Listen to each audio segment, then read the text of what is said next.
안녕하세요, 레드우드입니다. 캄보디아의 주 교통수단은 오토바이입니다. 여기서는 못 돌아가죠. 오토바이 가.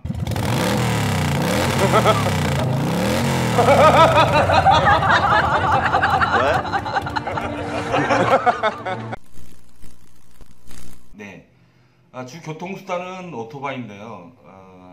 그럼 과연 여기는 오토바이만 타고 다니느냐? 아니죠. 자동차가 계속해서 이곳 프놈펜에서도 늘어나고 있습니다. 따라서 교통 체증도 마구 일어나고 있고요. 교차로 같은 데서 상당히 시간을 지체하는 경우도 많습니다. 캄보디아인들이 좋아하는 자동차 브랜드, 좋아하는 차종, 이런 건 어떤 걸까요? 그리고 여기는 중고차 천국입니다.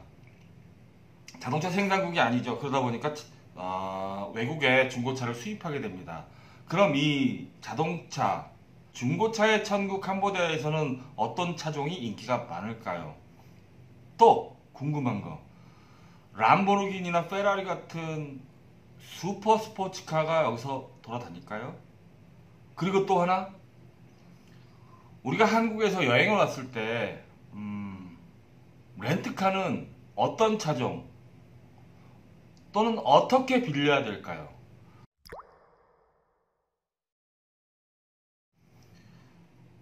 캄보디아인들이 좋아하는, 글쎄요, 좋아하는 것보다 대중을 이루고 있는 자동차 브랜드는 역시 도요다입니다.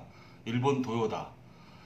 모토, 오토바이는 혼다, 자동차는 도요다입니다. 도요다는 워낙 많이 수입이 되어 있고, 그 다음에 부품을 구하기가 쉽습니다. 그렇기 때문에 자동차 수리비도 좀 덜 들고요. 만약에 현대차나 또는 BMW, 벤츠 같은 거를 타고 다닌다면 수리비는 각오하셔야 됩니다. 엄청나게 나옵니다. 게다가 더 중요한 문제는 부품을 구하기가 쉽지 않습니다. 도요타 자동차는 워낙 많기 때문에 부품을 구입하기가 쉽고, 그 다음에 수리도 금방 됩니다. 이 도요타 자동차 중에서 제일 많이 도로에서 굴러다니는 차종이 뭘까요? 몇 개가 있는데 제 개인적인 생각으로는 도요타 렉서스입니다.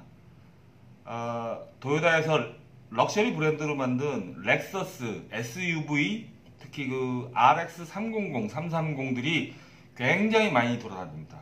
그보다 조금 큰 차종은 렉서스 SUV 기종 중에서 470이나 570 정도가 좀 돌아다니고요. 대부분 2000년대 생산된 제품들입니다. 그러니까 주로 미국에서 수입을 해오는데, 왜냐하면 일본에서 직수입해온 것들은 핸들이 우측에 달려있죠.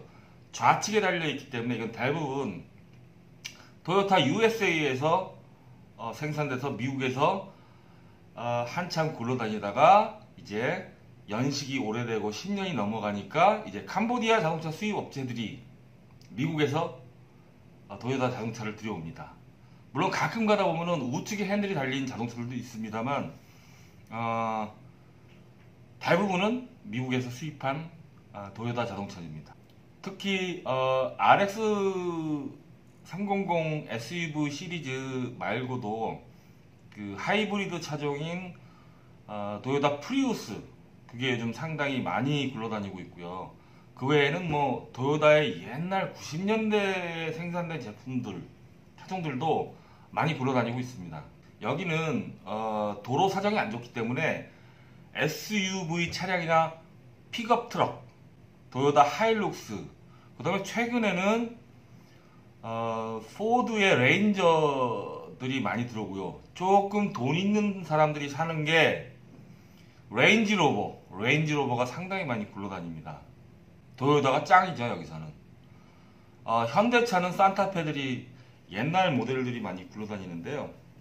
현대자동차랑 쌍용차는 여기 와서 판매 법인이 있어서 가끔 프로모션도 하고, 이온몰트나 또는 한국의 코엑스 같은 다이아몬드 섬에 있는 그런 데서 아마 가끔 프로모션을 하는 걸로 알고 있습니다. 저는 이온몰에서 현대차가 프로모션하는 행사를 한번 본 적이 있는데요. 쌍용차도 본 적이 있습니다. 근데 기종의 이름이 조금씩 다릅니다. 현대 스타렉스 같은 경우도 여기는 비슷한 것 같은데 H1이라고 팔리고 있고요. 하여튼 그 차종의 이름은 조금씩 다르죠. 도로 사정이 안 좋고 인프라가 안 좋은 이 캄보디아, 특히 대도시 프놈펜 이런 데서 과연 람보르기니나 페라리 같은 슈퍼카가 있을까요? 있습니다. 여기 부자들이 가끔 타고 다닙니다. 근데 아시다시피 슈퍼카, 스포츠카는 이 차체, 차고가 낮습니다. 제 생각엔 그 바닥을 긁고 다닐 것 같은데 그래도 타고 다니더군요. 그 외에도 롤스로이스 팬텀이라든가 벤틀리 이런 거 쉽게 볼 수 있습니다. 시내에서.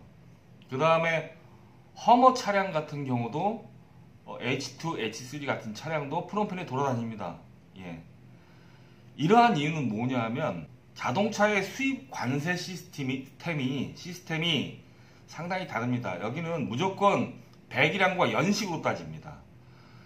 이건 중요한 건데요. 만약에 한국에서 프놈펜 주재원으로 오는데 타고 다니던 차를 가지고 오고 싶다. 예를 들어서 현대 산타페를 가져오고 싶다 그러면 글쎄요. 한 10년 탄 산타페를 가져오더라도 거의 관세를 10,000불 정도, 1,000만원 정도 물어야 들여올 수가 있습니다. 개인적으로 들여올 경우에요. 그 정도로 수입 관세가 상당히 비쌉니다. 그러다 보니까 캄보디아 내에 중고차 시세도 우리가 생각조차 할 수 없는 가격들이 형성되어 있습니다. 이건 캄보디아뿐만이 아니고요. 베트남도 마찬가지고 라오스도 마찬가지고 자동차 생산이나 아직 인프라가 갖춰지지 않는 후진국에서는 이 승용차나 이런 자동차는 상당히 고가의 중고차 가격이 고가에 형성이 되어 있습니다. 그럼 여러분이 여행을 왔을 때 뭐 한 번씩 툭툭이를 타거나 뭐 오토바이를 타는 것도 좋습니다. 하지만 여긴 덥습니다.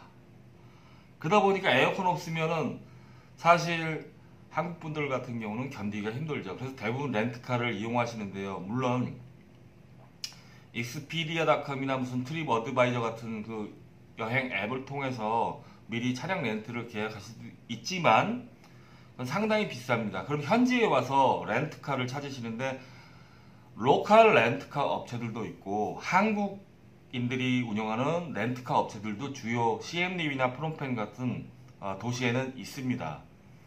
근데 대부분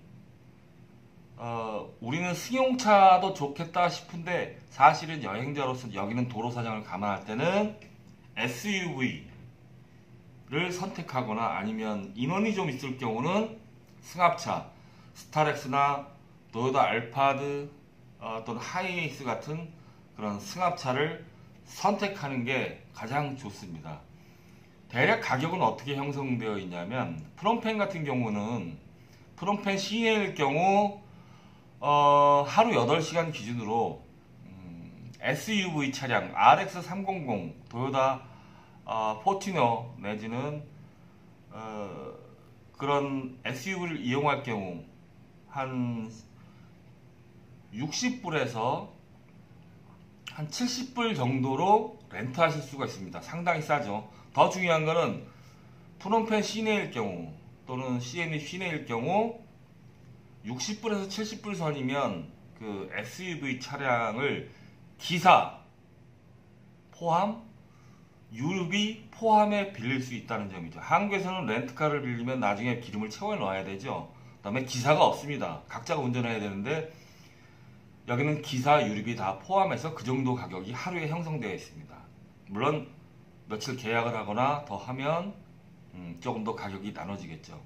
그러니까 혼자 하면 비싸지만 같이 여행 계획을 세우시거나 동반을 하시면 상당히 저렴한 가격에 시내 여행을 돌아다닐 수 있습니다. 물론 나는 툭툭이를 타고 싶어, 모터도볼 타고 싶어 하지만 장렬하는 태양빛 아래 장시간 돌아다니기는 쉽지 않을 겁니다.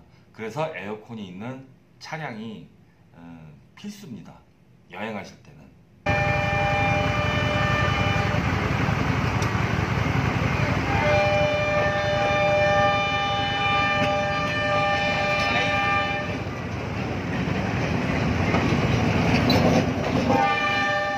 좋아요 많이 눌러주시고요. 좀 더 좋은 정보를 가지고 또 좀 더 좋은 영상, 글쎄 제가 실력이 부족해서 좋은 영상이 될지는 모르겠지만 저는 내용으로 좀 더 알차게 이끌어 가볼까 합니다. 다음에 봬요. 자러 갑니다.